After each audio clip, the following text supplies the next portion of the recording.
Welcome back everyone for Game 5 Guardcon 2018. So Game 4 we had our first win of the tournament, big 20-0 over Undying Dynasties, which was a very enjoyable and satisfying game. Pushed me back up to 48 points, so after 4 games not too far off the pace.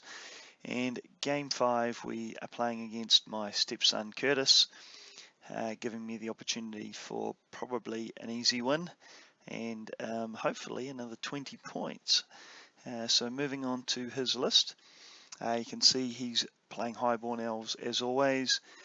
2 big blocks of Lion Guard and a lot of archers makes up his list, and a lot of magic. Divination I'm not too worried about.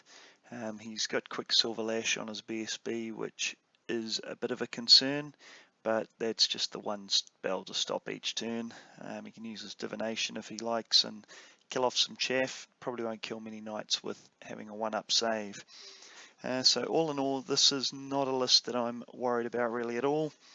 Got to be a little bit careful not to let the Lion Guard hit a flank, but otherwise pretty confident that we can just run forward and smash face. My list, probably familiar with it now, but again, vampires and the 2 units of knights are the key to that game plan. So against Curtis, we're playing Hold the Centre for the 3rd time in the tournament. As commented on one of my earlier reports, each game the secondary and deployment was random, so 3 times Hold the Centre makes for a big advantage for an army like mine. So yeah, Dawn Assault is our deployment. He got to pick table sides. I went all down to take first turn. So from my right to left, you can see I've placed the dogs, bats and zombies all on that right hand side. In the centre, the ghouls and the zombies to claim the secondary objective, and the knights are pushed forward pretty much in the middle of the map. Then left hand flank I have left clear. I think that was the area I wasn't able to deploy. No, it was the right hand side I couldn't deploy in. For Curtis, he's cornered up, made a big error I think deploying behind the hill there. That's going to block a lot of line of sight for him. So we vanguard our dogs up into the middle. The plan is to get them in close to where his character on the horse is with the 1-up rerollable save and start harassing him with a Breath of Corruption. I'm not too worried about that guy in combat, but if I can pick him off, that's a nice start to the game for me. So we move the dogs up to chaff him, again 12.1 behind the 2 knight units, so if he does charge me I get an easy charge in return. The bats are just up close enough that they can do chaff duty once the dogs are cleared, and the ghouls and the zombies just getting ready to claim the secondary. So in Magic we do get a Breath of Corruption off and get 1 wound off on the character and kill a couple of his Lion Guard as well. And I think that was about all we did. So on his turn he brings his eagle forward to chaff my dogs. Not really sure the point of that, but otherwise he doesn't move much at all, which I think was a huge mistake. Poor line of sight for his main block of archers with the magic in it. The Lion Guard on the right hand side and the archers on the right hand side can't really do much at all. So in magic and shooting he kills off a bunch of my dogs. I think he killed 1 or 2 zombies with shooting from the right hand unit of archers, and that's about all we did. So on to my turn 2. The dogs continue just to chaff his Lion Guard there. I think he might have destroyed the other unit of dogs with shooting actually. Magic was the first picture you saw and then shooting finished them off. So when we go on to my turn, we continue just to chaff him up with my dogs. I believe I failed a charge with my general's Vampire Knight unit. I think we charged in on his Lion Guard unit and failed. So then we carried on chaffing him, and the rest of my army just sort of maneuvered forward in much the same vein that we did on turn 1. In Magic we managed to I think get Pentagram of Pain off and Breath of Corruption, so killed a bunch of his Lion Guard and finished off his Grey Watchers, which I think we might have hit with Pentagram of Pain on turn 1 as well. Curtis was focusing on stopping me from summoning more zombies, but I think he failed a Dispel roll this turn, and we got more zombies off as well, which takes us on to his turn 2. Turn 2, he charges his character out into my dogs, and then maneuvers the unit past them. The eagle has flown back behind for safety. On the rest of his movement, he moves his arch unit up onto the hill finally, but still most of them are behind the hill, so still no line of sight for a lot of his stuff.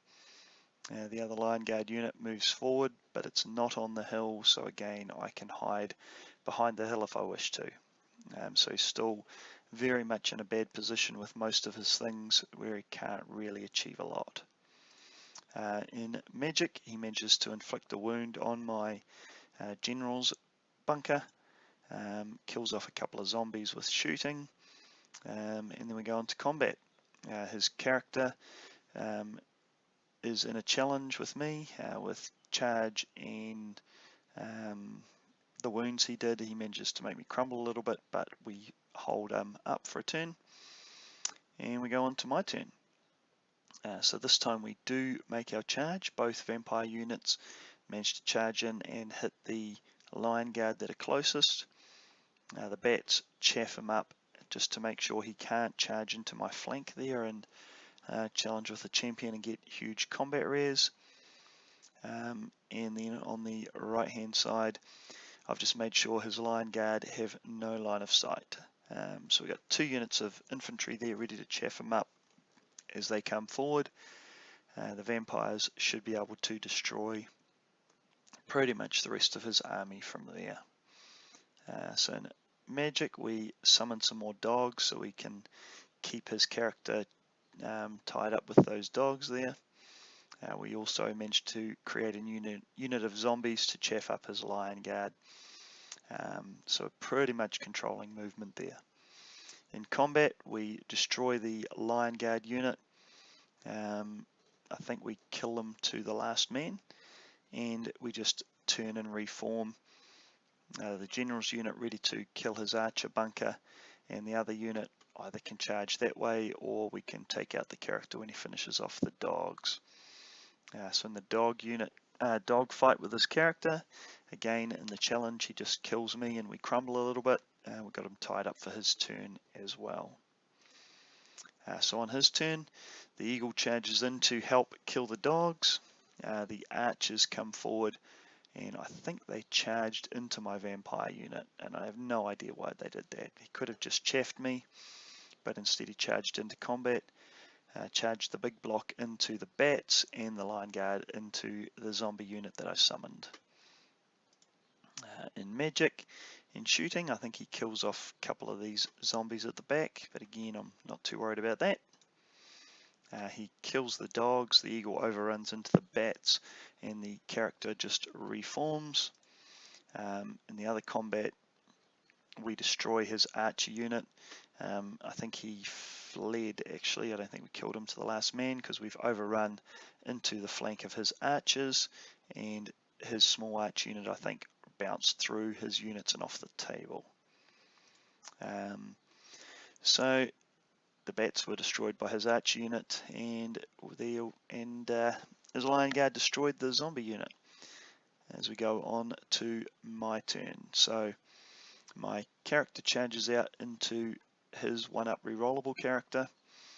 The unit from him just moves up onto the hill to make sure the Lion Guard can't charge my general and his unit. Don't really want to get stuck on that fight. This is expensive chaff, but I'm hopeful actually that they may survive for a turn, and then I can bring lots of help in. So in combat, you can see I haven't managed to kill his character there. The eagle doesn't win the fight against the bats by much. I think we did a wound, he did a wound and a charge, so we just crumble a little bit. We're still tied up on this archer unit. He's got a challenge going on. I think he might have had a buff up for the first round of combat. And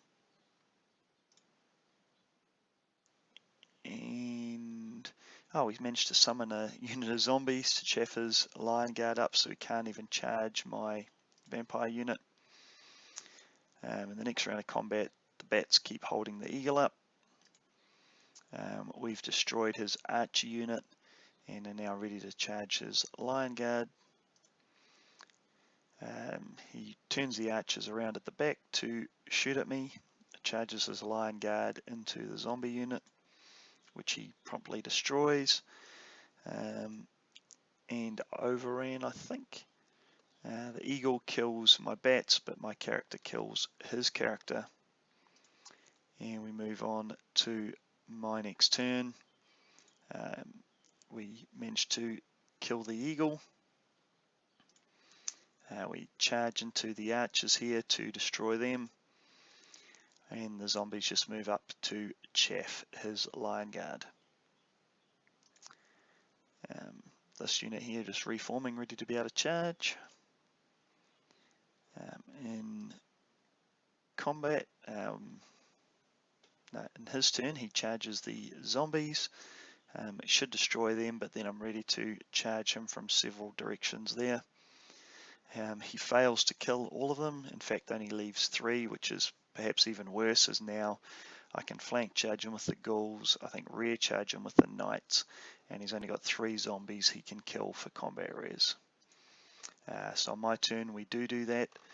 You can see the Vamp Knight unit with his general had finished off the archers and reformed, turned to face this way, so they were also able to charge his rear.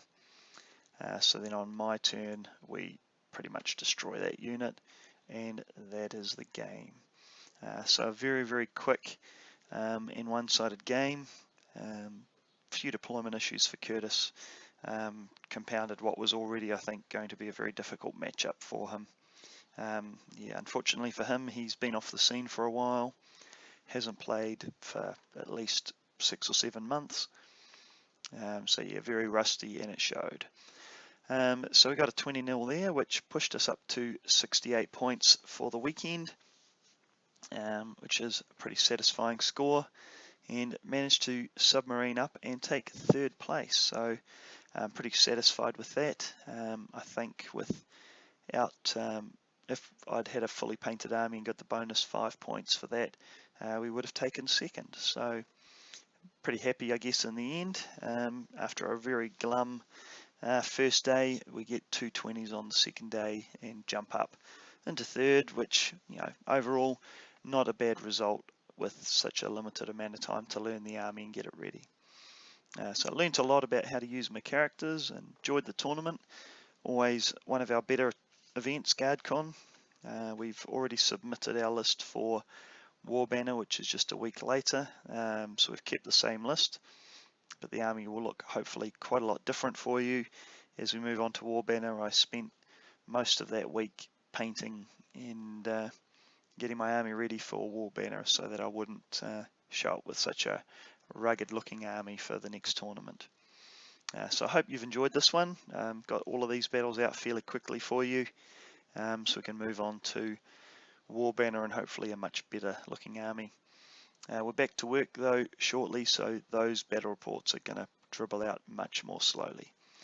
So thanks for watching. I hope you've enjoyed, and we'll look forward to bringing you 6 more games fairly soon from War Banner. Cheers.